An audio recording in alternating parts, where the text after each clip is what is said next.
Hi, my name is David. I own and operate Country Whatnot Gardens here outside of Rochester, Indiana, which is about an hour south of the Michigan state line.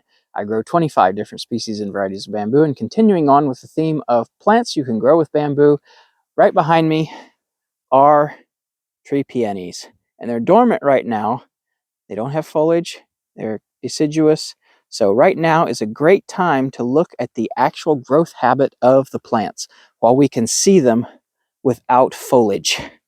Right there's one. Right there, you can see they're multi-stemmed. That's why I have them planted outside the root zone of the bamboo. Back there, spectabilis. Over here is Phylostachys nuda.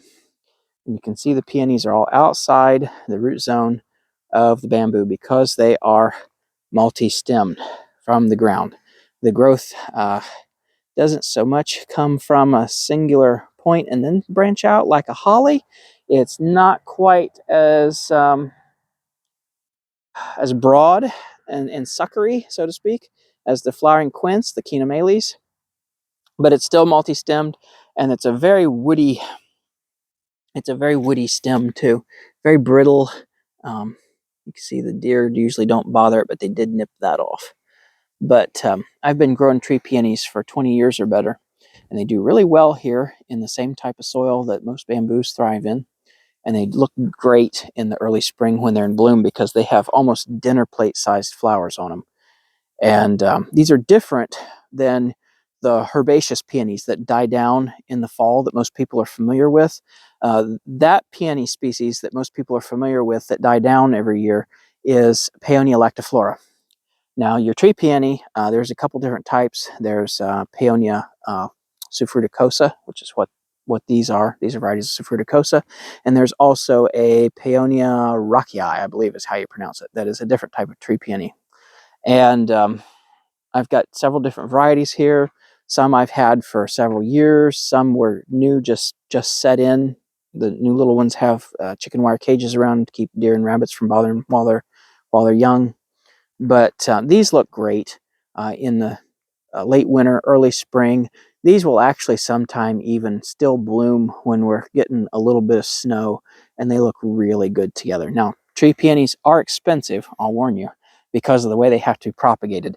They take a piece of the woody stem and they graft it onto what's called a nurse root of a herbaceous peony. And so each one you get is typically grafted. Sometimes you can find them own root, sometimes. But typically they're going to be grafted. And so they're labor intensive to produce. It takes 2-3 years, sometimes more, to get them up and going good to the point to where they're sizable, ready to sell. And they'll still be small when you get them. They'll be, a foot or less of stem. And you can pay anywhere from 50 to 100 or more. If it's a new variety, you could pay 400 or 500 for them. But I've never spent that much on mine. Mine were all the $50 to $100 ones, and then I've divided and made a lot of these myself from the originals as they've gotten older over time.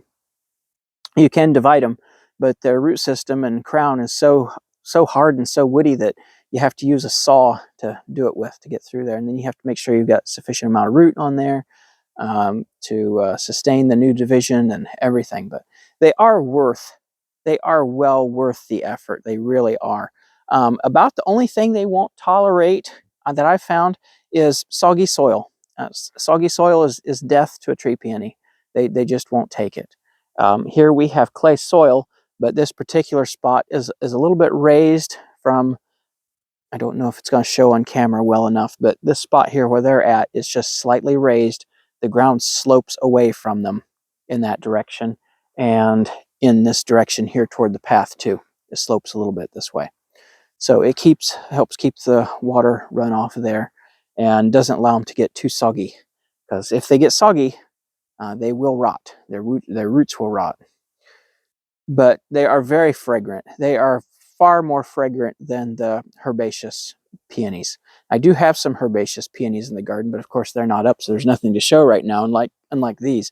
Now, unlike your herbaceous peonies that you cut down in the foliage in the fall after the frost, you absolutely do not want to cut down a tree peony. Ever. Don't cut it down. You'll kill it or stunt it or whatever, because their new shoots in the spring They will send up some from the ground, a few, like the herbaceous peony, but the majority of their new growth comes off of that old wood that's still left from years gone by. And they grow very slowly. So this peony over here, like right there, this one, that one is a good 10 years old, just that. It would take good 10 years to get it up to that size from the size you'd buy it at, just a little stem with a nurse root on it. Now, that nurse root, your graft union, unlike grafted trees, you'll want where you plant a grafted tree with your graft above the soil line, just above that root flare, or you just cover it, the soil just above the root flare, and then your graft union on a tree is above ground, right? On a tree peony, you got to bury that sucker deep.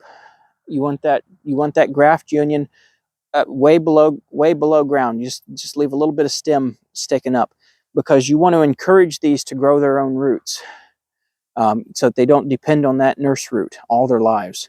And after so many years, they will get their own root system going, and then that's when they take off a little bit better.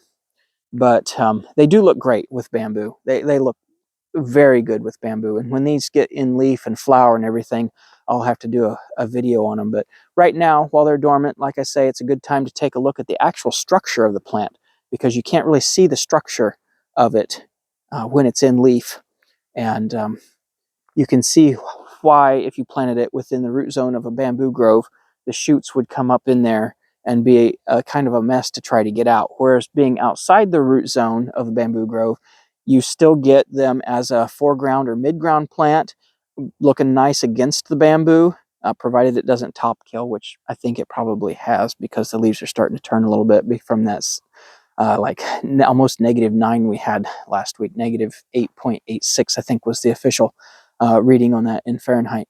But they look great with the bamboo, and keep them out away from the root zone so that they don't mix with shoots and everything. And they get along great. They grow in pretty much the same soil that most of the bamboo species do, so they get along great together. But anyway, that's yet another plant that you can grow with the different varieties of bamboo that I have here. And I hope that video has been helpful with determining how to, maybe if you're going to landscape with bamboo, what else you can use with it for some variety and for some spring color and everything. Because you want that spring color, especially if your groves are going to turn tan and top kill in the winter.